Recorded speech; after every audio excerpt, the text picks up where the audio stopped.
आपको ये बताया गया कि जनरली जो हम लोग यहाँ डिस्कस करते हैं वो लेविस बेस का कॉन्सेप्ट होता है, मतलब कौन कितना आसानी से अपना इलेक्ट्रॉन पेयर किसी दूसरे केटायन को या मेनली H+ को दे पाएगा, केटायन को या मेनली H+ को दे पाएगा, वो उतना ही अच्छा बेस होगा।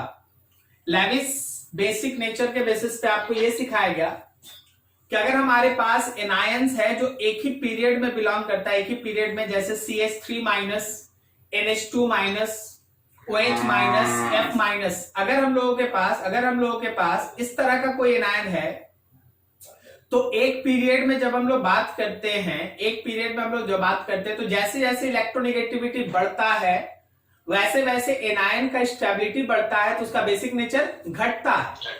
मतलब F- is weaker base comparison to OH-, is weaker base comparison to NH2-, and NH2- is weaker base comparison to CH3-। तो ये एक पीरियड का बात था। फिर हम लोग एक ग्रुप में बात किए, ग्रुप में जैसे जैसे हम लोग ऊपर से नीचे की तरफ जाते हैं एनायन का साइज बढ़ता है, उसका स्टेबिलिटी बढ़ता है, तो फिर से बेसिक नेचर डिक्रीज करता है। तो यहां हम लोग ये सीखे थे कि मान लो HO में O- और SH में S- है, तो कौन ज्यादा स्टेबल एनायन है? स्टेबल एनायन है SH-। तो स्ट्रॉन्ग बेस कौन है? OH-। ठीक है ना, ये एक पीरियड और एक ग्रुप का बात था। फिर हम लोग थोड़ा और आगे निकले, फिर हम लोग ये सीखे कि कोई भी अगर स्ट्रॉन्ग एसिड होगा तो वो एक वीक कंजुगेट बेस क्रिएट करेगा, और अगर हमारे पास कोई एक वीक एसिड होगा तो उसका जो बेस बनेगा वो एक स्ट्रॉन्ग कंजुगेट बेस होगा। करेक्ट है। स्ट्रॉन्ग एसिड से H+ निकालने के बाद वीक कंजुगेट बेस बनता है, और किसी वीक एसिड से H+ निकालने के बाद स्ट्रॉन्ग कंजुगेट बेस बनता है। ठीक है, इसमें हम लोग लास्ट डिस्कस किए, काम कर लिए थे। उसके बाद एक मेजर सेक्शन स्टार्ट हुआ था नाइट्रोजीनियस कंपाउंड का बेसिक नेचर, जिसमें नाइट्रोजन था इलेक्ट्रॉन डोनर। उसमें हम लोग जो सीक्वेंस ऑफ स्टडी स्टार्ट किए थे उसमें आपको एक आइडिया बताया गया था कि हाँ जी, हमारे पास जब कभी भी बेसिक नेचर डिस्कस करना पड़े सबसे स्ट्रॉन्ग बेस होता है ग्वानिडीन। करेक्ट है। ग्वानिडीन के बाद होता है एमिडीन। लास्ट इसका स्ट्रक्चर भी हम लोग बनाए थे। ग्वानिडीन जो था उसमें था carbon bond nitrogen bond C bond nitrogen, और फिर यहाँ डबल बॉन्ड नाइट्रोजन के साथ हाइड्रोजन था, यही था ना ग्वानिडीन। एमिडीन में क्या था? R bond C bond N, और यहाँ डबल बॉन्ड NH था, ये था एमिडीन। उसके बाद था aliphatic amine.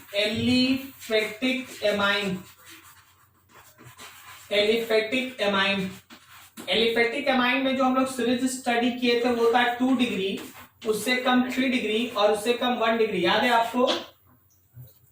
2 degree, 3 degree, 1 degree, और उससे फिर कम था अमोनिया NH3 से कम कौन था भाई? एनिलीन। याद है आपको? एनिलीन बॉन्ड NH2, और एनिलीन से भी वीक बेस कौन था? Amide. R bond C double bond O bond NH2। Correct जा रहे हैं? तो ये आइडिया आपको लास्ट दिया गया था, जिसमें आपको ये भी बताया गया था कि देखना कि ये जो एलिफेटिक एमाइंस है उसमें 2 degree amine is more basic comparison to 3 degree and comparison to 1 degree. इसमें अगर ये सब लास्ट डे का रिवीजन चल रहा है तो अच्छे से है ना, ध्यान से देख लीजिए, फिर इसी पे आगे बढ़ जाए। इसमें अगर मिथाइल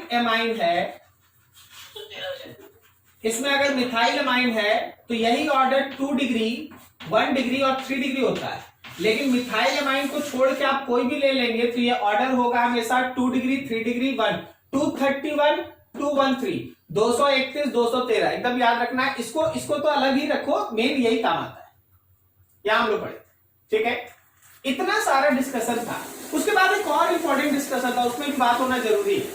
वो ये था कि अगर कहीं नाइट्रोजन sp3 हाइब्रिडाइज्ड है,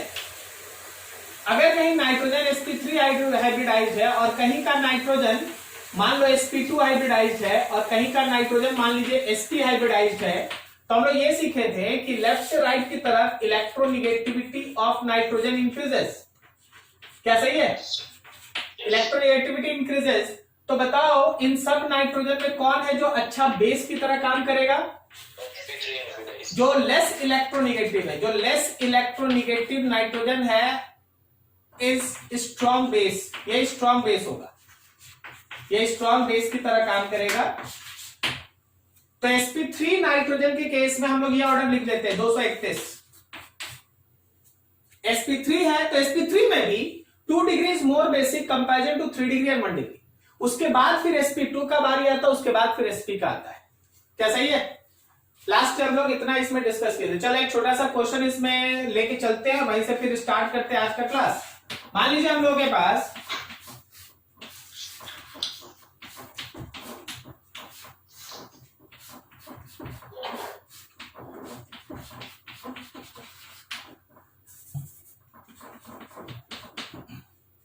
हम लोगों के पास 3 नाइट्रोजन है, 4 नाइट्रोजन एक्चुअली, एक, ये 2, ये तीसरा, यहां पे ऐसे चौथा। हम लोग हर नाइट्रोजन को इसको ए लिख दिए हैं, मान लीजिए इसको बी लिख दिए, ये नाइट्रोजन सी है और ये नाइट्रोजन डी है। तुमको ये पिक करना है कि ये चारों का चारों नाइट्रोजन में बेसिक नेचर का डिक्रीजिंग ऑर्डर, सबसे स्ट्रॉन्ग बेस पहले, बताओ कौन है? सबसे स्ट्रॉन्ग बेस कौन है? हाँ, अब क्या करना है ना, हर नाइट्रोजन का हाइब्रिडाइजेशन देखो, sp3, ये भी sp3, ये भी sp3, तीनों sp3, और ये वाला जो है वो sp2 है। क्या बोलता है? सही है? yes. तो एक बात तो तय है कि sp3 वाला ज्यादा बेसिक होगा, मतलब ये तीनों बेसिक ज्यादा होगा इससे। अब इसमें भी आप ऑर्डर डिसाइड कर ले, ऑर्डर। तो ये हम लोगों का sp3 3 डिग्री है, ये sp3 1 डिग्री है। क्या बोलता है? सही है? और ये sp3 2 डिग्री है। तो सबसे ज्यादा स्ट्रॉन्ग बेस केबी वैल्यू बेस के लिए केबी वैल्यू सबसे स्ट्रॉन्ग बेस सी है ना? Yes sir. उससे कम कौन है? बी। उससे कम बी है। बी से कम कौन है? डी है। और डी से कम कौन है? ए है। देख ये तीनों कौन है? ये तीनों sp3 है, और ये तीनों sp3 में ये 2 डिग्री है, ये 3 डिग्री है, और ये 1 डिग्री है। क्या बोलता है? सही है? yes, sp3 ज्यादा स्ट्रॉन्ग बेस होगा तो उसमें 2, 3, 1 का ऑर्डर फॉलो करना है, उसके बाद sp2 आएगा, sp2 वाला। ठीक है, तो यहां तक थोड़ा सा एक बार देख लीजिए आप अच्छे से। अब हम लोग जो आगे बढ़ेंगे उसमें रेजोनेंस, एनिलीन, ये सब आने वाला चीज है। यहां तक हम लोग डिस्कस किए थे, नोट करो इसको ठीक से, आगे बढ़ते हैं। बोलना है कुछ? No sir. इसी में अगला सेक्शन ऐड करते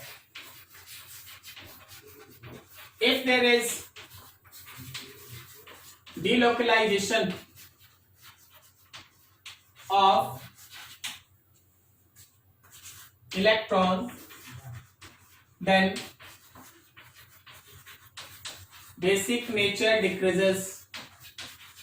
कहीं भी अगर चार्ज का, इलेक्ट्रॉन का, जो नाइट्रोजन के ऊपर मौजूद लोन पेयर ऑफ इलेक्ट्रॉन होता है, अगर उसका डिलोकलाइजेशन है तो रिमेंबर दैट ऑलवेज कि उसका जो पर्टिकुलर बेसिक नेचर है वो घटता है। कहीं भी अभी मान लीजिए जैसे हम आपके सामने एक छोटा सा एग्जांपल से हम इस चीज को स्टार्ट करें। अगर हम तुम्हारे सामने बोल दें कि CH3 बॉन्ड NH2 है तो इस नाइट्रोजन का इलेक्ट्रॉन पेयर अपनी जगह पे रहेगा, वो डिलोकलाइज नहीं होगा। लेकिन अगर हम तुम्हारे सामने बोले कि CH3 bond CH double bond CH bond NH2 है तो ये याद रखना कि ये नाइट्रोजन का इलेक्ट्रॉन पेयर कंजुगेटेड सिस्टम में होने की वजह से डिलोकलाइज होगा। क्या समझ में आ रहा है? बात करना यहां देयर इज नो डिलोकलाइजेशन। इस इलेक्ट्रॉन पेयर के बारे में अगर हम लोग लिखे नो डिलोकलाइजेशन, इसका डिलोकलाइजेशन नहीं होगा, ठीक है। बट यहां क्या है कि ये पेयर ऑफ इलेक्ट्रॉन यहां से यहां उतर सकता है, उसके बाद ये रिपेल होकर इधर जा सकता है, मतलब देयर इज डिलोकलाइजेशन। यहां चार्ज का डिलोकलाइजेशन है। तो अगर इन दोनों में तुमसे पूछ लिया जाए कि मान लो ये 1 है ये 2 है, which one is strong base, तो जिसमें डिलोकलाइजेशन अलाउड नहीं है वो एक स्ट्रॉन्ग बेस है। 1 is stronger base comparison to 2, 1 is stronger base comparison to 2। क्या ये समझने में दिक्कत किसी को? तो डीलोकलाइजेशन हमेशा बेसिक नेचर को घटाता। अब देखो थोड़ा एक अच्छा एग्जांपल समझना ध्यान से। Thank you. चलो यार, अभी मान लो जैसे हम लोगों के पास ये नाइट्रोजन है, यहां आप डबल बॉन्ड डाल दिए हैं, ठीक है। उसके बाद फिर हम लोगों के पास यहां पे एक नाइट्रोजन है। अभी जो पिछला मॉलिक्यूल ड्रॉ किए थे हम उसी मॉलिक्यूल को बना देते हैं। फिर आप देखिए यहां नाइट्रोजन है, एक H है, सॉरी यहां भी छोड़ दीजिए ऐसे, ये नाइट्रोजन का पेयर ऑफ इलेक्ट्रॉन। अब यहां गौर कीजिए और समझिए। मान लो यहां पे N है, यहां पे N है और ये रहा डबल बॉन्ड, H लगा दो, ये चीज जरा गौर करना। यहां नाइट्रोजन, ओके। तुम सब नाइट्रोजन का नाम लिख दो। सपोज ये रहा हम लोगों के पास A, ये रहा हम लोगों के पास B, ये रहा हम लोगों के पास C, इधर हम लोगों के पास D और ये है E। तुम पूरा का पूरा फिगर देखो और सोच के बताओ कौन से नाइट्रोजन का इलेक्ट्रॉन पेयर डीलोकलाइजेशन में इन्वॉल्व है। सोच के, जिसके पास कंजुगेटेड सिस्टम है उसी का डीलोकलाइजेशन में involve. A B C D E कौन है जो डीलोकलाइजेशन में इन्वॉल्व है? केवल D है जो डीलोकलाइजेशन में, lone pair, sigma bond, pi bond, यहीं पे डीलोकलाइजेशन है। क्या बोलता है, समझ में आ रहा है? yes, तो डीलोकलाइजेशन होगा वो बेसिक नेचर को सबसे कम कर देगा। अब देख ऑर्डर समझ, ऑर्डर यहां समझना, यही सब चीज आपको पिक करना है। This one is sp3 and 1 degree, this is sp3 and 3 degree, this is sp3 and 2 degree, this is sp2 actually, and this one is still it is sp3, but the most remarkable thing is delocalization। तो सबसे weak base point ये है, सबसे weak base ये है, जहां भी charge का डिलोकलाइजेशन हो गया, इलेक्ट्रॉन पेयर का डिलोकलाइजेशन हो गया, उसका बेसिक नेचर मिनिमम हो गया। तो अब जब हम लोग यहां बेसिक नेचर देखेंगे तो पहले sp3 ये तीनों पकड़ लेंगे, उसके बाद sp2 ले लेंगे और सबसे कम जिसमें डिलोकलाइजेशन हुआ वो बेसिक। तो basic nature will have to follow the order which one is strongest base. A B और सी कौन है? ए बी सी में बोलो पहले। सी ना, sp3 2 डिग्री, उससे कम कौन? बी से कम कौन? ए के बाद बोलो ई और सबसे कम कौन? तो हम लोग के पास डी के सबसे कम होने का कारण है delocalization. Delocalization is the strongest force जो उसको है ना मिनिमम बेसिक नेचर देता है। क्या तुमको लॉजिक समझ में आया? डीलोकलाइजेशन होगा, इलेक्ट्रॉन का पूरे सिस्टम में एक तरह से मूव करना स्टार्ट कर जाएगा, तो उसका किसी दूसरे को डोनेट करने का एबिलिटी घट जाएगा, उसका किसी दूसरे को डोनेट करने का एबिलिटी घट जाएगा, and this is called basic nature. ठीक है, अब आइए और समझिए अगला लाइन। मान लीजिए हम लोग इसी में एक और सीक्वेंस ऐड करते हैं। देखिए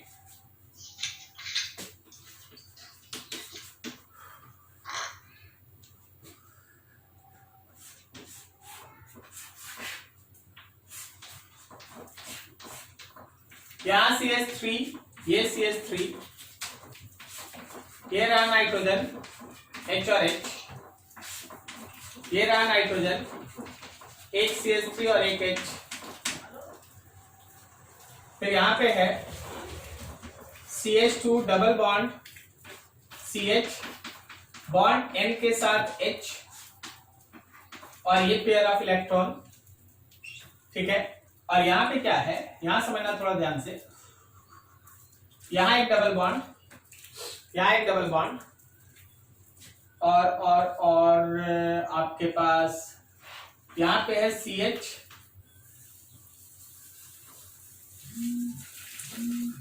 यहां पे है N double bond CH2, nitrogen पे एक पेयर ऑफ इलेक्ट्रॉन। ठीक है, जरा देखिएगा और थोड़ा समझिएगा, हर चीज को थोड़ा समझने का कोशिश कीजिएगा। क्लियर है? अभी जरा गौर करना है यहाँ पर कि जब हम लोग यहाँ पे सारे नाइट्रोजन का नेमिंग करते हैं, बात आप समझ चुके हैं, तो थोड़ा सा दिमाग लगाइएगा, आपको अच्छे अच्छे क्वेश्चन का आंसर मिलने लगेगा। सी डी ई अपने से सोच के बताओ तो सबसे स्ट्रॉन्ग बेस साइट, या सब चीज को समझो कि कौन सारा चीज कहां पे मौजूद है। सबसे स्ट्रॉन्ग ये होगा। सबसे स्ट्रॉन्ग कौन होगा? ये सर होगा। CH3 तो वो इंडक्टिव इफेक्ट शो करेगा। मतलब अभी भी तुम वही गाड़ी रोक के रखा है। सर सी होगा। सर उसको समझा रहे हैं, बोल रहे हैं, अभी भी तुम वही है कि 3 को CH3 रहेगा तो ज्यादा हो जाएगा। अरे पहले हाइब्रिडाइजेशन देखें तो sp3 है और साथ में ये 3 डिग्री है। फिर इसका हाइब्रिडाइजेशन देखें तो sp3 है और साथ में ये 1 डिग्री है, और इसका हाइब्रिडाइजेशन में ये sp3 और ये 2 डिग्री है। तो sp3 2 डिग्री ना ज्यादा बेसिक है। Yes sir. अभी भी तुम वही सोच रहा है कि 3 को ग्रुप है, पुश कर देगा, हो जाएगा। वही काम होता है कि और भी बहुत सारा फैक्टर होता है ना जिसको देखना पड़ता है। यस। डी में क्या है इलेक्ट्रॉन का? डिलोकलाइजेशन हो रहा है। डिलोकलाइजेशन है तो मिनिमम बेसिक, यहाँ के लिए तो मिनिमम यही है। बताओ जरा ई में क्या है? ई में डिलोकलाइजेशन है सर। ई में कैसे डिलोकलाइजेशन है? sp2 है। अच्छा sp2 है सर। ई केवल sp2 है, there is no delocalization. Yes sir. क्योंकि यहाँ पे सिग्मा बॉन्ड है, फिर से सिग्मा बॉन्ड है, इधर भी सिग्मा बॉन्ड, वो कहीं जाएगा नहीं, और जहां है वहां के बाद इधर कोई जा नहीं सकता। ये पेयर ऑफ इलेक्ट्रॉन इधर उतरेगा नहीं। क्या समझ में आया? कंजुगेटेड सिस्टम वहां नहीं है। सो ऑर्डर कौन? सी सबसे ज्यादा, उससे कम कौन? उससे कम, उससे कम, और सबसे कम D.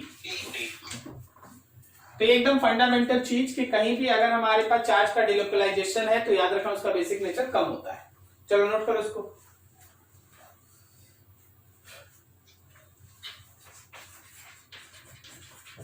Basic nature of aniline. Aniline का basic, obviously this is benzene ring, और इस बेंजीन रिंग पे ये रहा हम लोग के पास NH2 group, nitrogen NH2 group. तो इसी को आप एनिलीन कहते हैं। नाइट्रोजन का जो इलेक्ट्रॉन है वो बहुत ही आसानी से इस कंजुगेटेड बॉन्ड सिस्टम में ऐसे डिलोकलाइज होता है। तो आप ऐसे मान लीजिए कि ड्यू टू डिलोकलाइजेशन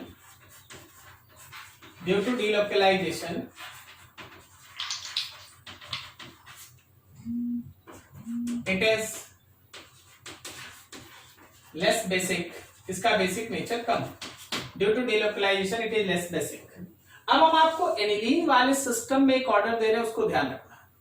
एनिलीन का जो सिस्टम है उसमें 3 to 1 डिग्री फॉलो करना। इसका मतलब क्या है जरा गौर करना। मान लो हम केवल तुम्हारे पास एनिलीन का NH2 लिख दिए तो ये 1 डिग्री है, लेकिन अगर हम एनिलीन में नाइट्रोजन के साथ एक हाइड्रोजन और एक मिथाइल ग्रुप लगा दिए तो ये 2 डिग्री हो गया ना।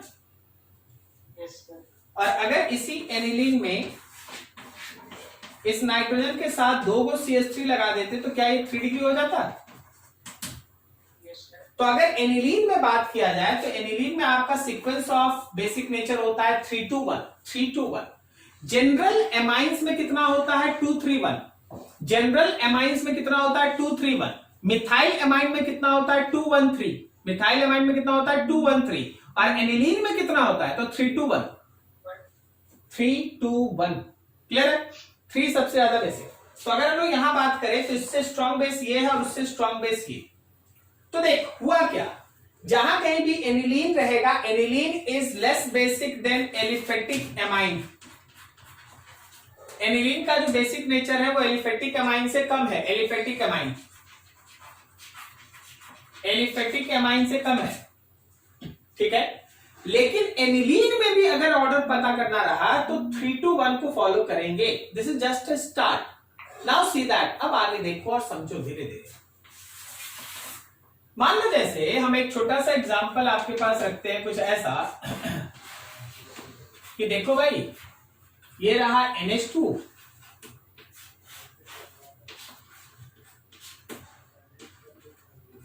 यहां पे हाइड्रोजन, यहां पे NH2, और यहां पे एक नाइट्रोजन, और यहां पे CH3।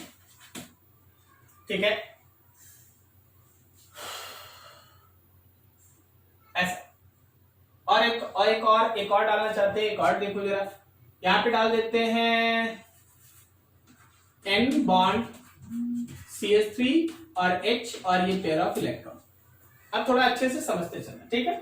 हम लोग का ऐसा ही सब क्वेश्चंस में ही है ना काम बता। A मान ले यहां है, B यहां है, C यहां है, D यहां है, और ये मान लो E है। सबसे पहले जो सिखाया जा रहा है उसको यूज करना देखिए। हर किसी का हाइब्रिडाइजेशन और हर किसी का डिग्री लिखिए। हमारे पास इसका हाइब्रिडाइजेशन कितना, क्या ये sp3 है और क्या ये 2 डिग्री है, ये sp3 है और क्या ये 1 डिग्री है। यहां छोड़ दो, ये वाला था, ये वाला नाइट्रोजन है D यहां। क्या ये नाइट्रोजन हम लोगों का sp3 है और 3 डिग्री है, और ये वाला sp3 है और 2 डिग्री है। इसका देखो, ये तो एनिलीन वाला साइड है, समझ रहा। बता सबसे कम बेसिक कौन, एनिलीन वाला साइड। तो के भी अगर हम लोग लिखे तो ए सबसे कम लिख दिए। अब बता इससे बड़ा कौन, कौन,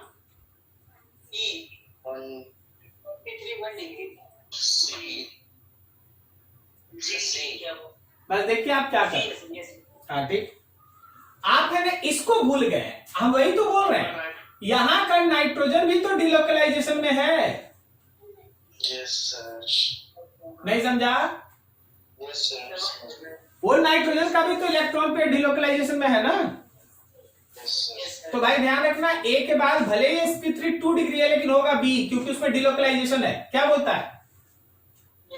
अब बाकी उधर का अपना बात कर लो, बाकी उधर का अपना बात कर लो।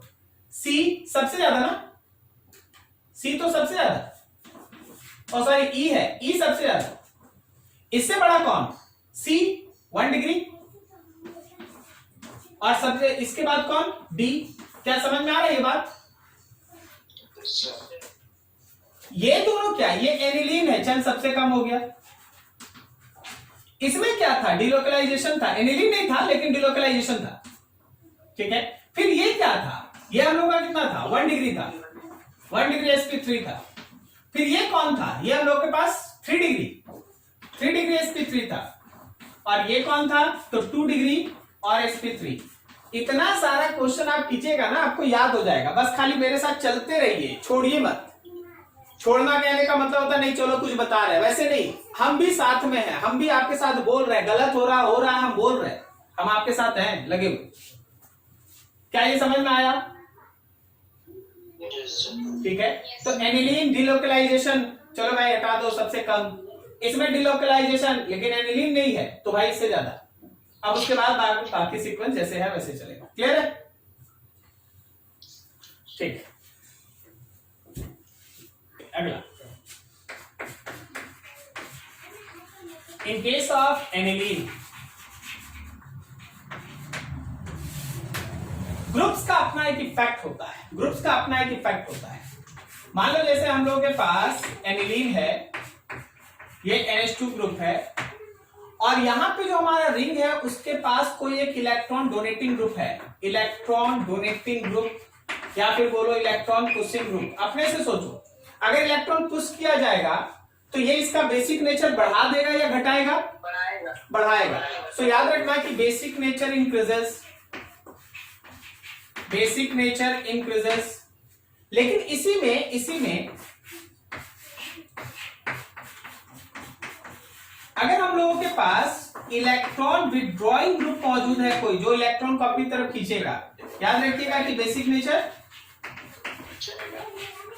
डिक्रीजेस। तो अगर कोई इलेक्ट्रॉन पुशिंग ग्रुप है तो वो बेसिक नेचर को बढ़ाएगा, अगर कोई इलेक्ट्रॉन विड्रॉइंग ग्रुप है तो वो बेसिक नेचर को घटा देगा। इस बात को ध्यान में रखते हुए तुमको एक और इंपॉर्टेंट चीज इसमें ऐड करना बेहद जरूरी है। अब देखना यहाँ एक टर्म आता है that is called ortho effect. Ortho effect in aniline. Aniline का ऑर्थो इफेक्ट, वैसे तो हम लोग ऑर्थो इफेक्ट कार्बोक्सिलिक एसिड में भी पढ़े हैं ना। क्या आप में से कोई बता सकता है कि कार्बोक्सिलिक एसिड जब बेंजीन रिंग के साथ मौजूद होगा तो ऑर्थो पोजीशन पे अगर कोई ग्रुप मौजूद है तो वो एसिडिक नेचर को बढ़ा देता है। Very good. अब यहां देख क्या है, हम लोगों के पास मौजूद है NH2। बेसिक नेचर का मतलब होता है कि ये H+ को अपना पेयर ऑफ इलेक्ट्रॉन डोनेट करे। जब ये H+ को अपना पेयर ऑफ इलेक्ट्रॉन डोनेट करता है तो नाइट्रोजन के साथ 3 हाइड्रोजन होता है और नाइट्रोजन पे आता है प्लस। हम लोग लास्ट एक टॉपिक डिस्कस किए थे, याद करना, नाम था उसका सॉल्वेशन या हाइड्रेशन। वाटर मॉलिक्यूल के साथ बॉन्ड बनना केटायन का, सही है ना? Yes sir. अब देख होता क्या है ना कि जो प्लस है वो वाटर मॉलिक्यूल के साथ अपने आप को एक तरह से बॉन्ड बना के सॉल्वेट करना चाहता है, हाइड्रेट करना चाहता है। सॉल्वेशन इसी को हम लोग कहते हैं, ठीक है। जितना ज्यादा वाटर के साथ बॉन्ड बनेगा, हायर द सॉल्वेशन बोलो, हाइड्रेशन बोलो, higher the solvation more will be stability of cation। Cation का स्टेबिलिटी ज्यादा होगा, स्ट्रॉन्गर विल बी बेस उतना ही स्ट्रॉन्ग होगा। अब देखो यहां पर, अगर आपके पास एनिलीन है और उस एनिलीन के बगल में ऑर्थो पोजीशन पे कोई एक ग्रुप है, ऑर्थो पोजीशन पे कोई ग्रुप है, तो जैसे ही आप इसको H+ के साथ पेयर ऑफ इलेक्ट्रॉन डोनेट करके क्रॉसपॉन्डिंग केटायन बनाते हैं, N के साथ 3H आ जाता है, प्लस होता है और यहां बगल में वो ग्रुप मौजूद है। तो ध्यान रखिएगा, फिर से वैसे ही वाटर मॉलिक्यूल, H2O, बहुत सारा H2O चार तरफ से। जब ये H2O के साथ ऐसे बॉन्ड बनाने जाएगा ना, तो ये ग्रुप क्या करता है, स्टेरिक हिंड्रेंस प्रोवाइड करता है इन सॉल्वेशन। तो ग्रुप के मौजूद होने की वजह से, due to presence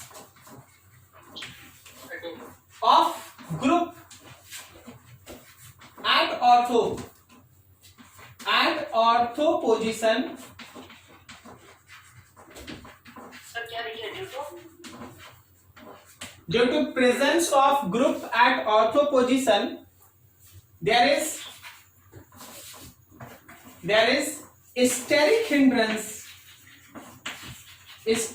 hindrance in water, so less solvation, basic nature decreases। Very interesting. ये तो मैं बताया गया कि ऑर्थो इफेक्ट है क्या। ऑर्थो इफेक्ट ये है कंक्लूजन कि अगर एनिलीन के साथ ऑर्थो पे कोई भी ग्रुप हो, ऑर्थो पोजीशन पे कोई भी ग्रुप हो, चाहे वो इलेक्ट्रॉन विड्रॉइंग ग्रुप हो या इलेक्ट्रॉन डोनेटिंग ग्रुप हो, ऑर्थो पोजीशन पे कोई भी ग्रुप हो, चाहे इलेक्ट्रॉन विड्रॉइंग ग्रुप हो या इलेक्ट्रॉन डोनेटिंग ग्रुप हो, याद रखना it will provide steric hindrance to water, basic nature decreases. यही बस सिंपल सा कंक्लूजन ड्रॉ करने के लिए इतना सिखाया गया, बेसिक नेचर डिक्रीजेस। देख यहां पे आ जा, यहां सिखाया गया कि अगर इलेक्ट्रॉन डोनेटिंग रहा तो बेसिक नेचर बढ़ जाएगा, इलेक्ट्रॉन विड्रॉइंग रहा तो बेसिक नेचर घट जाएगा। लेकिन ऑर्थो पोजीशन पे चाहे ये कोई भी ग्रुप है, चाहे वो इलेक्ट्रॉन विड्रॉ कर रहा है या इलेक्ट्रॉन पुश कर रहा है, फर्क ही नहीं पड़ता। याद रखना कि बेसिक नेचर डिक्रीज ही करेगा, बेसिक नेचर डिक्रीज करेगा। ये ग्रुप कैसा है, ये इलेक्ट्रॉन पुशिंग ग्रुप होगा, ये इलेक्ट्रॉन विड्रॉइंग ग्रुप होगा, ये इलेक्ट्रॉन डोनेटिंग ग्रुप होगा, कोई मतलब नहीं, चाहे कुछ भी रहे बेसिक नेचर घटेगा। This is called ortho effect.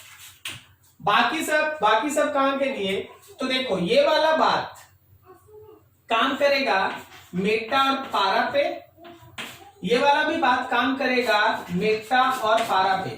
कहां काम नहीं करेगा, ऑर्थो पे। ऑर्थो पे तो एक ही नियम है कि चाहे इलेक्ट्रॉन विड्रॉइंग ग्रुप रहे या इलेक्ट्रॉन पुशिंग ग्रुप रहे, बेसिक नेचर हमेशा घटेगा। नोट करो इतना, फिर आप क्वेश्चन बनाएंगे इस पर, फिर नोट करो, फिर आगे बढ़ते हैं। वैसे एक है ना छोटा सा नोट्स हम आपके सामने रख देते हैं ताकि अभी तक का डिस्कशन का आपको थोड़ा थीम समझ में आए।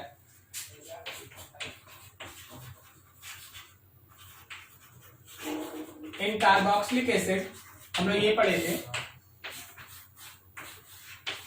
कि अगर हम लोग के पास COOH है और यहां पे कोई एक ग्रुप है तो एसिडिक नेचर इंक्रीजेस। इन एनिलीन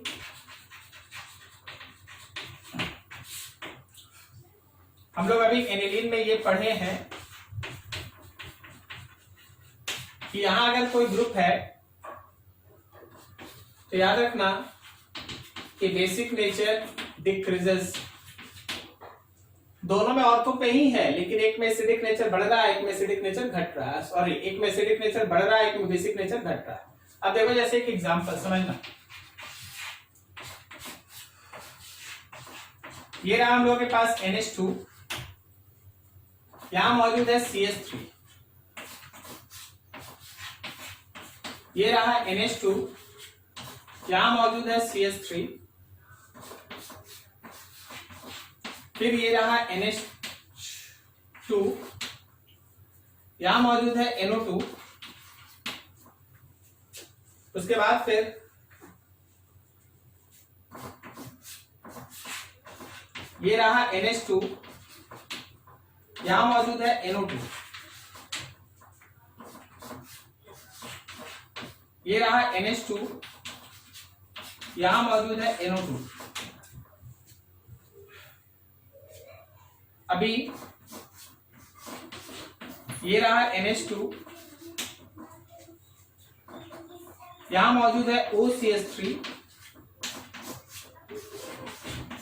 ये रहा NH2, यहां मौजूद है OCH3। चलो ग्रुप्स डालते हैं। एंड का बेसिक नेचर दिस इज 1, ये 2, ये 3, ये 4, 5, 6, 7। ठीक है, चलो जी अपने से देख के बताओ, समय नहीं लगना है ज्यादा, देख के बताओ सबसे स्ट्रॉन्ग बेस कौन है?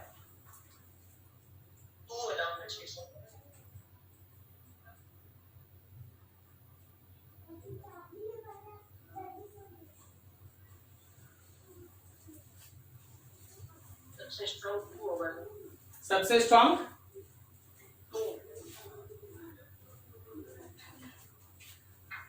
आप लोग सबको क्या करें, देखो ऐसे ऐसे बड़े बड़े क्वेश्चन में है ना, आपको एक एक ग्रुप का इफेक्ट देखना पड़ता है, आपको एक एक ग्रुप का इफेक्ट देखना पड़ता है, हर ग्रुप को आपको देखना होगा, समझना होगा। ठीक है, अभी देख हो रहा क्या ना कि आपको यहां सोचना ये चाहिए कि यहां का ये ऑर्थो ग्रुप, ये ऑर्थो ग्रुप और कहीं ऑर्थो पे और नहीं है, तो ये ऑर्थो इफेक्ट तो शो करेगा।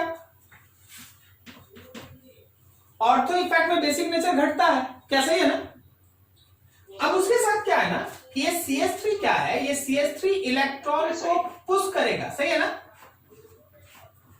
इलेक्ट्रॉन पुश करेगा एकदम आराम से धीरे धीरे एक एक क्वेश्चन पे है ना काम कीजिए। एक बार में हम 7-8 दे देते हैं, सबको मिला जुला के बात करते हैं ताकि जो कंफ्यूजन रहे कि इसके साथ ये रहेगा तो क्या होगा समझ। अभी देख यहाँ पे ये इलेक्ट्रॉन पुश करेगा, कौन कौन से इफेक्ट से इलेक्ट्रॉन पुश करेगा, कोई बोलो जी? प्लस आई और हाइपर कंजुगेशन, याद है आपको? सही। अब ये क्या करेगा, इलेक्ट्रॉन को खींचेगा अपनी तरफ माइनस M से, क्या सही है? एक काम हो गया। अभी आंसर पे मत जाइए, अभी आप धीरे धीरे बढ़िए, अभी आप धीरे धीरे बढ़िए, देखिए क्या होता है। मान लीजिए जैसे इस CH3 के बारे में थोड़ा बात किया जाए, बोलो ये क्या करेगा? प्लस आई, केवल प्लस आई से ये इलेक्ट्रॉन देगा, सही जा रहे हैं? अब यहां देखो ये NO2, ये बोलो ये क्या करेगा? Minus I, minus I effect से इलेक्ट्रॉन खींचेगा अपनी तरफ, ठीक है? यस सर, ऐसे पढ़ो कि कल किसी को पढ़ा सको, बस यही है, एक एक लाइन। और कल जरूरत पड़े तो यहां पे आके क्लास, हो सकता है कल बोल दे कि हाँ जी आप है ना क्लास लीजिए, आपके सामने लगा दे आपका मोबाइल और बोले क्लास लीजिए, तो आपको समझाना है, ऐसे ही पढ़ना है, ठीक है ना? ऐसे ही पढ़ना है। देखते हैं, ऐसा तो नहीं कि हम लोग 11 वालों को पढ़ाना पड़ जाए। हो सकता है, कौन ठीक, तुम में से किसी स्टूडेंट के लिए लगा देंगे मोबाइल, बोलेंगे 11 का है ना, थोड़ा क्लास ले लेना, आज हम थोड़ा आराम करेंगे, ओके? Yes, sir. तैयार हो ना? अंशु कुमार पढ़ाएगा सबसे पहले सर। हाँ वेरी गुड वेरी गुड, तैयार है, गुड। याद है यहाँ पे NO2 में माइनस आई इफेक्ट है, इलेक्ट्रॉन को अपनी तरफ खींचने का इफेक्ट है, तो ये इलेक्ट्रॉन को अपनी तरफ खींच रहा है। अभी यहाँ देख ऐसा, माइनस एम, ये कौन सा इफेक्ट? तो minus M, minus M, minus M अपनी तरफ इलेक्ट्रॉन को खींच रहा है, minus M effect.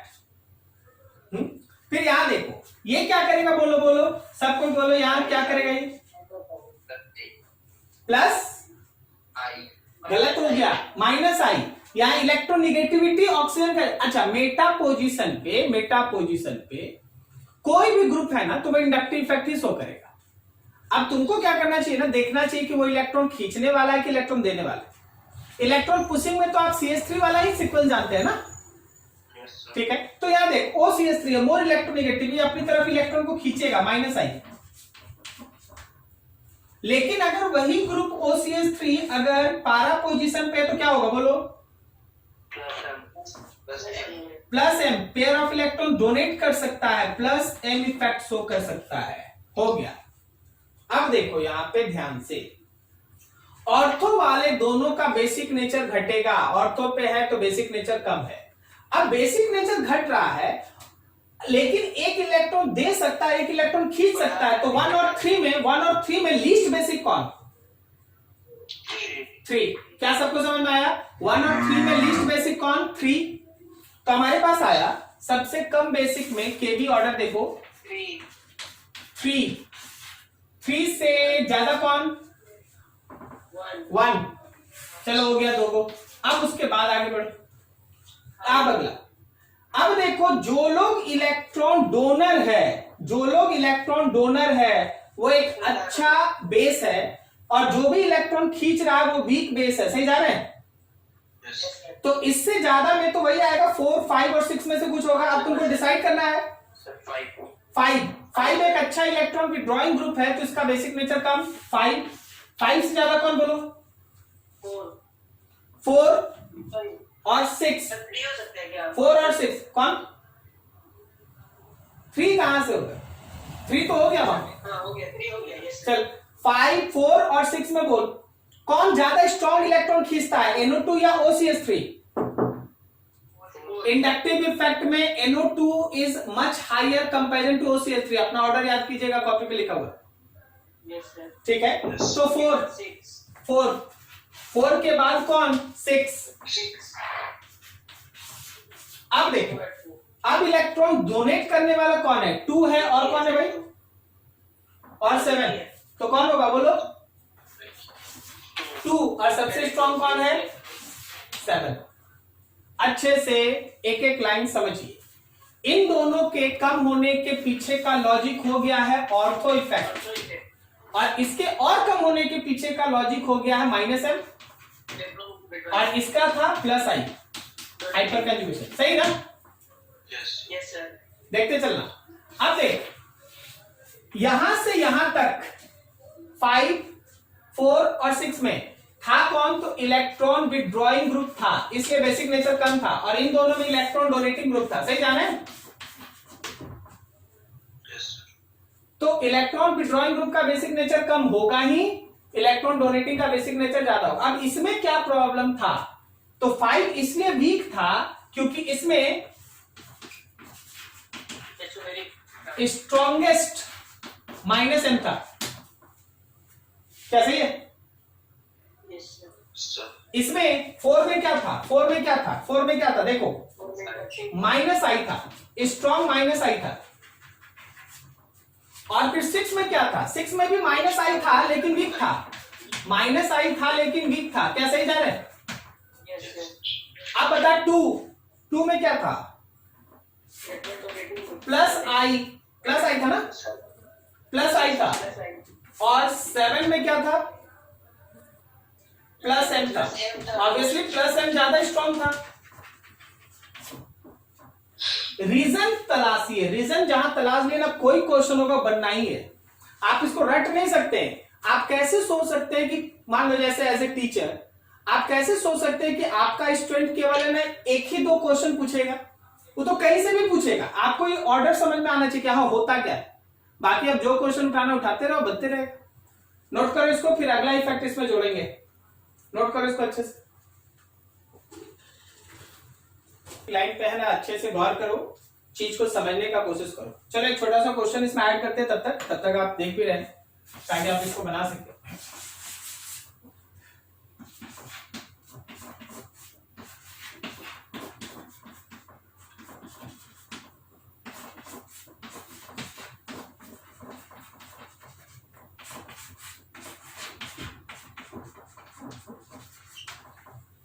NH2 NH2 and NH2, ठीक है। नेक्स्ट समझना, CH3 है भाई।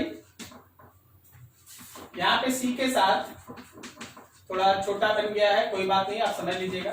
CH3 है और यहां C के साथ D3 है, CD3, ठीक है। क्या तुमको ऑर्थो इफेक्ट से यहां कोई आंसर मिलने वाला है? नहीं सर। सब में लगा दिया गया ऑर्थो इफेक्ट, क्लियर है? Yes sir.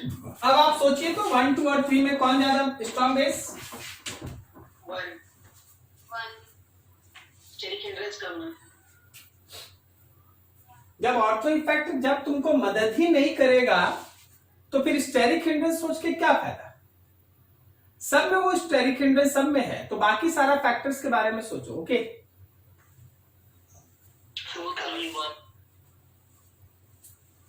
सर, 2, 3, 1 होगा। अच्छा क्यों होगा? क्यों 2 सबसे नहीं 2 क्यों? अच्छा रीजन हमको बताना पड़ेगा सर, इस कारण से आंसर है आपका, ठीक है। बोलो सर इंडक्टिव सबसे ज्यादा है 2 में +i। नहीं, हम लोग यहां से काम स्टार्ट करते हैं। ओके इसमें भी ऑर्थो इफेक्ट है, चल भाई इसमें भी ऑर्थो इफेक्ट है और वो ऑर्थो इफेक्ट इसमें भी है, तो यहां से तो कुछ बनने वाला है नहीं। अब क्या है, यहाँ ऑर्थो इफेक्ट के साथ +i है और +i के साथ हाइपर कंजुगेशन है। क्या बोलता, सही है? Yes sir. बता यहाँ क्या है? यहाँ +i है, +i है। क्या यहाँ हाइपर कंजुगेशन है? नहीं सर, नहीं है। अल्फा हाइड्रोजन नहीं है। हाँ अब यहाँ बता, यहाँ +i है और हाइपर कंजुगेशन भी है। Yes sir, hyper. इसका मतलब ये है अभी तक में इलेक्ट्रॉन को देने का नेचर इसके पास भी है, इसके पास भी है और इसके पास भी, तीनों पास इलेक्ट्रॉन देने का भी नेचर है। इसे भी आंसर नहीं बना क्या? इलेक्ट्रॉन देने का भी नेचर तीनों के पास है। तो अब ऑर्डर समझ, इसके पास केवल +i से इलेक्ट्रॉन देने का नेचर है, लेकिन इन दोनों के पास हाइपर कंजुगेशन भी है। तो कौन ज्यादा इलेक्ट्रॉन देगा? 2 देगा या 1, 3 देगा? 1 और 3 देगा कंपेरिजन टू 2। तो 2 is least basic. Okay 2 is least basic. क्या आपको समझ में आ रहा है? Yes sir. सबको? Yes sir. ठीक। अब बच्चा 1 और 3 में +i है, हाइपर कंजुगेशन से आपको आंसर लेना होगा।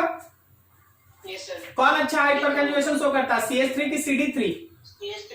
CH3 अच्छा हाइपर कंजुगेशन है, हाई मोर हाइपर कंजुगेशन, और यहां पे है लो हाइपर कंजुगेशन। बता सबसे स्ट्रॉन्ग बेस कौन हो गया? 1 और 3 रहा यहां बीच में, दिस इज Kb वैल्यू, ठीक है। क्या आपको समझ में आ रहा है? Yes sir. हर एक चीज में इतना सारा फैक्टर चलता है ना, इसलिए आप लोग जब क्वेश्चन बनाते हैं ना, तो कभी कभी क्या होता है ना कि आपको लगता है कि नहीं इस तरीके से इसका ज्यादा आंसर होना चाहिए, एक छोटा सा मिस्टेक होगा ना आंसर नहीं मैच करता। ठीक है, तो आपको भी उस तरीके से हर फैक्टर्स को दिमाग में रखते हुए सोचते हुए चलना है। ठीक है, चलो नोट करो, फिर आगे एक और टॉपिक है उसको भी ऐड कर दो इसमें थोड़ा। concept of steric inhibition in resonance for basic nature of aniline। Aniline के अंदर स्टेरिक इनहिबिशन इन रेजोनेंस के बारे में discussion. Steric inhibition in resonance अभी देखिए, जैसे समझना ध्यान से। एनिलीन का बेसिक नेचर कम हुआ था क्यों, उस कारण को समझो। वो कारण ये था कि नाइट्रोजन अपना पेयर ऑफ इलेक्ट्रॉन डोनेट कर देता था और ये डिलोकलाइजेशन होता था। ठीक है ना, जितना आसानी से नाइट्रोजन अपना पेयर ऑफ इलेक्ट्रॉन डिलोकलाइजेशन में दे देगा उतना ही ज्यादा रेजोनेंस होगा, उसका बेसिक नेचर उतना ही कम होगा।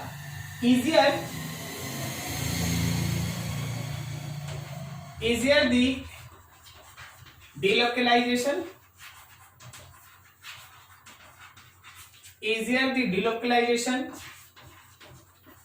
less will be basic nature. ठीक है, अब एक डिलोकलाइजेशन को यहां डिस्टर्ब करने का एक बहुत अच्छा तरीका क्या है ना, डिलोकलाइजेशन के लिए प्लेनर होना जरूरी है, मॉलिक्यूल का प्लेनर होना जरूरी है डिलोकलाइजेशन के लिए। सही बोल रहे हैं? अगर आप किसी तरीके से इसके प्लेनरिटी कॉन्सेप्ट को, प्रॉपर्टी को अगर आप डिस्टर्ब कर देंगे तो इसका बेसिक नेचर, इसका डिलोकलाइजेशन कम हो जाएगा, बेसिक नेचर बढ़ेगा। ठीक है ना, सो इफ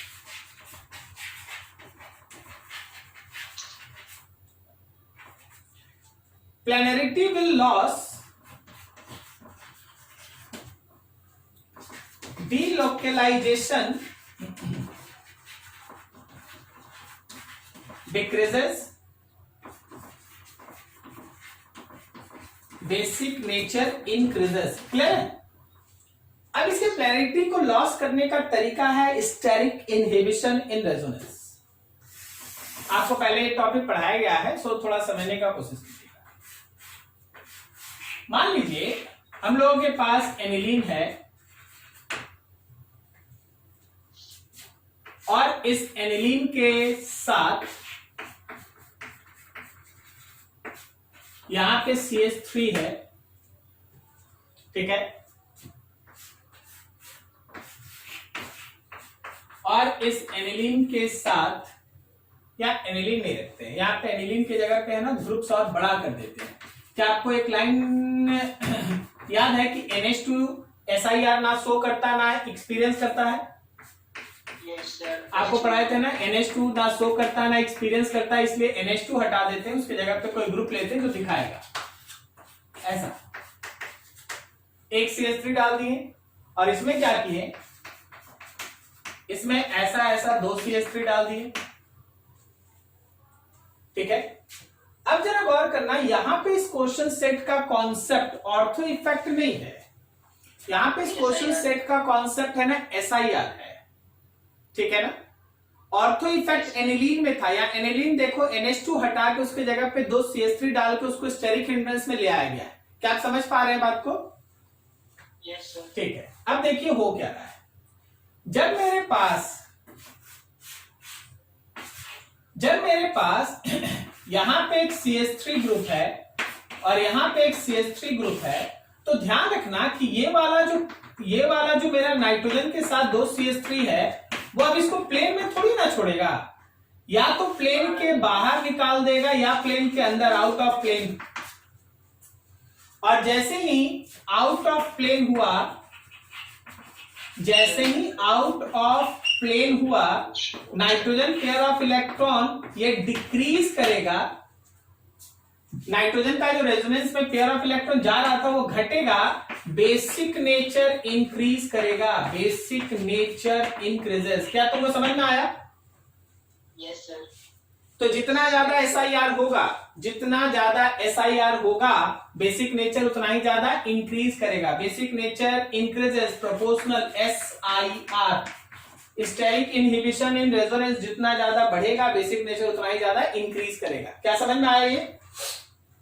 Yes. बोलो सबसे स्ट्रॉन्ग बेस कौन? थर्ड वाला सबसे strong base. Basic nature increases. अब देखिए इसी चीज को ध्यान में रखिएगा। अगला एग्जांपल NCH3 2। समझ गया कौन सा ग्रुप है ना? Yes sir, जो लगा NCH3 2।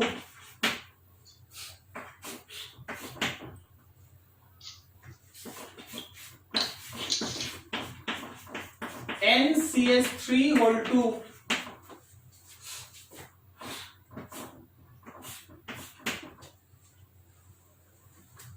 तो ये रहा मेरा 1, ये रहा 2 और ये रहा 3। बोलो स्ट्रॉन्ग बेस कौन? 3 सबको समझ में आया? 3 क्यों? 3 में SIR सबसे ज्यादा है। 3 में मैक्सिमम SIR है।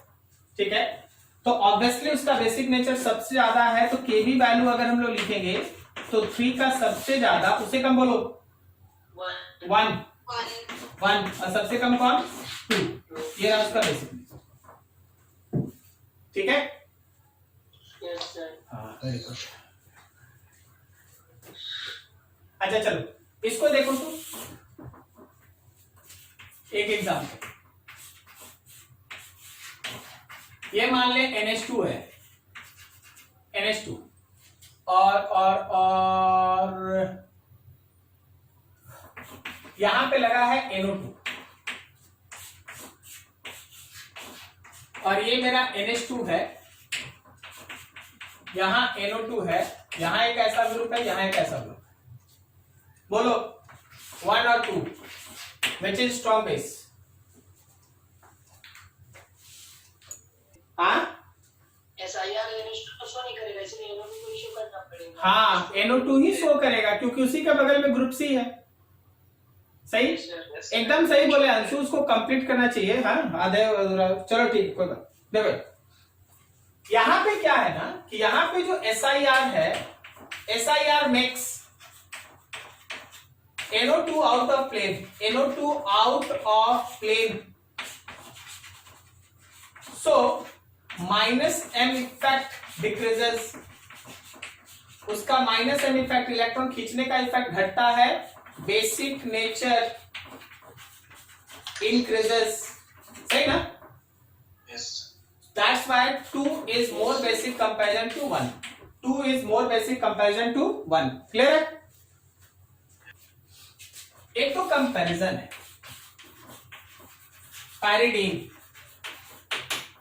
पायरिडीन है, एनिलीन है और पाइरोल। पायरिडीन इसको कहते हैं।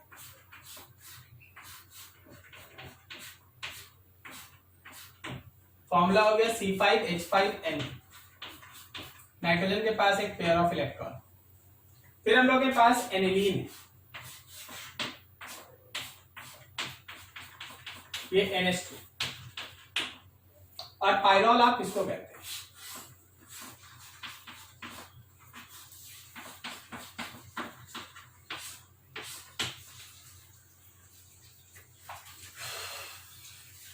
ठीक है, ये चीज है। अभी जरा गौर करना, बता इसका नाइट्रोजन लोन पेयर डिलोकलाइजेशन में इन्वॉल्व है या लोकलाइज्ड है? नहीं है सर, लोकल इन्वॉल्व नहीं है सर। एरोमेटिसिटी याद है? ये लोकलाइज्ड लोन पेयर है, मतलब जहां दिख रहा वहीं रहेगा, इन रेजोनेंस में या एरोमेटिसिटी में इन्वॉल्व नहीं होगा। अगर हम एरोमेटिसिटी का हम इसका इलेक्ट्रॉन पेयर बोले तो क्या इसके पास 6 पाई इलेक्ट्रॉन है? Yes sir. और वो 6 पाई इलेक्ट्रॉन 2 2 4 और 2 6 ये है, ये नहीं है, ये लोकलाइज्ड है। ठीक है, यहां भी देख 6 पाई इलेक्ट्रॉन है, क्या होता सही है? Yes sir. और यहां नाइट्रोजन का जो इलेक्ट्रॉन पेयर है वो डीलोकलाइज्ड है, डीलोकलाइज्ड इलेक्ट्रॉन पेयर। वही एरोमेटिसिटी का 6 पाई इलेक्ट्रॉन यहां भी है। और आपको देख के हैरानी होगा कि नाइट्रोजन का इलेक्ट्रॉन पेयर इस डीलोकलाइजेशन में है।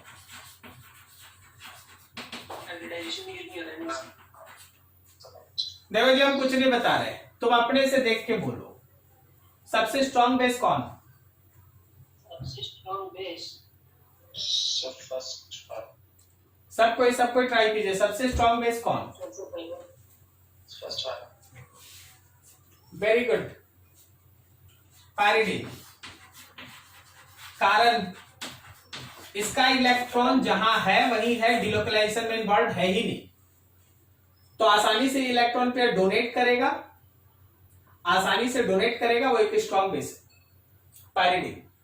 अब बात यहां दोनों में आ गया, इसका भी डिलोकलाइजेशन में इन्वॉल्व है, इसका भी डिलोकलाइजेशन में इन्वॉल्व है। लेकिन अब जरा गौर करना, एरोमेटिक का 6 पाई इलेक्ट्रॉन इससे है, ये नहीं है उसमें। अगर ये काम कर लेगा तब तो 8 हो जाएगा ना। Yes sir. लेकिन यहां का ये दोनों इलेक्ट्रॉन एरोमेटिसिटी में है, ये नाइट्रोजन इलेक्ट्रॉन दे के अपने एरोमेटिक, देख समझना, यहां नाइट्रोजन अपना इलेक्ट्रॉन H प्लस को दे दे तो क्या इसका एरोमेटिसिटी डिस्टर्ब होगा? नहीं सर, नहीं होगा। लेकिन इसका नाइट्रोजन अगर अपना H प्लस दे दिया तो एरोमेटिसिटी, इसलिए ये नाइट्रोजन कभी भी ये डोनेट नहीं करना चाहता। क्या ये लॉजिक समझ में आया? ठीक है ना? दिस नाइट्रोजन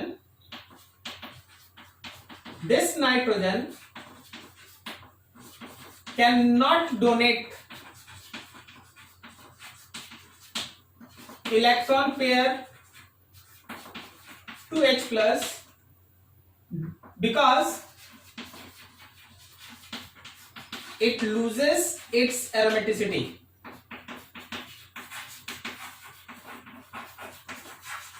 ये एरोमेटिसिटी लॉस कर जाएगा।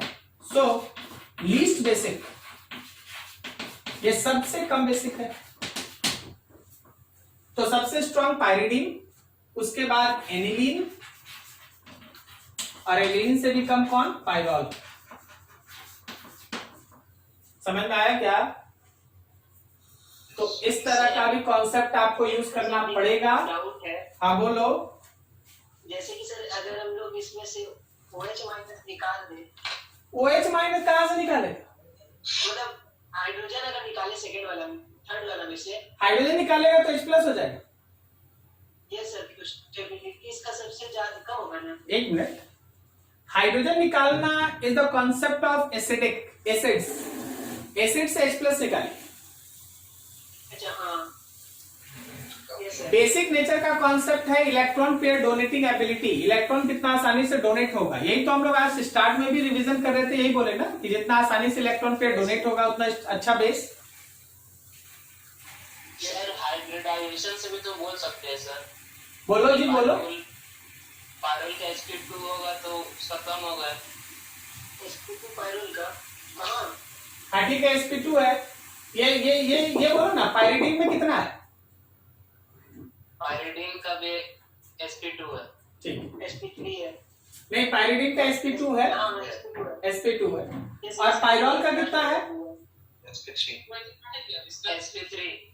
तो लेकिन sp3, जब इलेक्ट्रॉन पेयर डोनेट कर देगा तो sp2 हो जाएगा ना। हाँ sp2 हो जाएगा, बिल्कुल हो जाएगा। ठीक है, और इसका कितना है? sp3। तो sp3 वाला ज्यादा होना चाहिए था।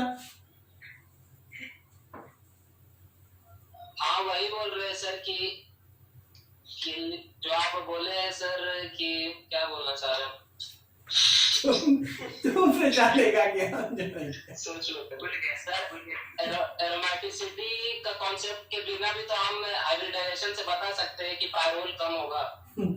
पायरॉल कम होगा मान लो, बता दिया। अब बाकी ज्यादा होगा एक के साथ नहीं। तो हाँ सर, मतलब दो में कंपेयर करेंगे तो बता सकते हैं ना। अच्छा, तुमको इसको समझने में दिक्कत है? नहीं। कितना अच्छा है भाई।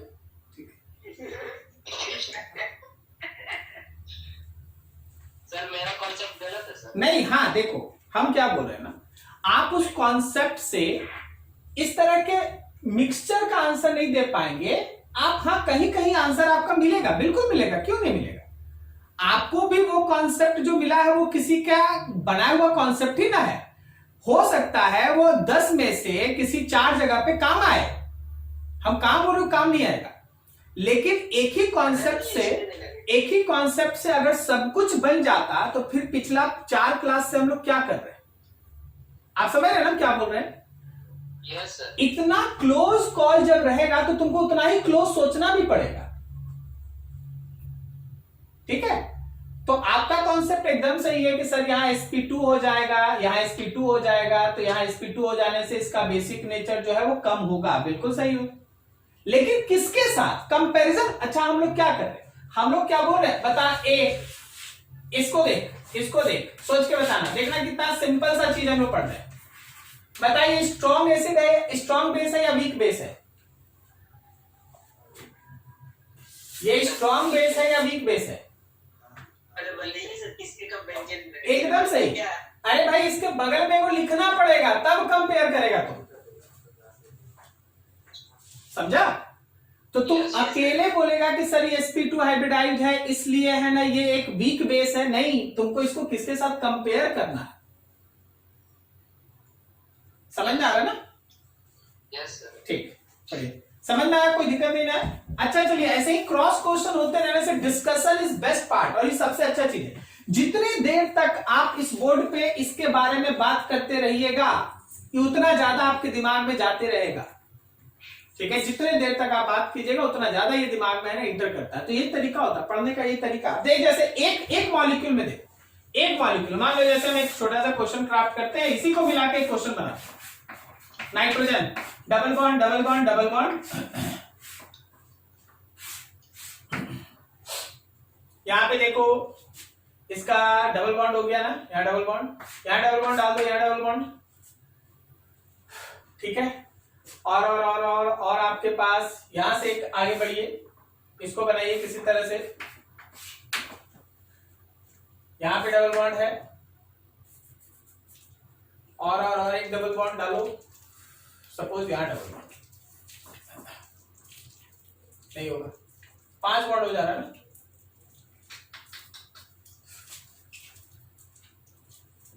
एक साथ मॉलिक्यूल में देखना होगा। मान लीजिए जैसे पायरिडीन बना दिए, ठीक है, पायरिडीन बना दिए,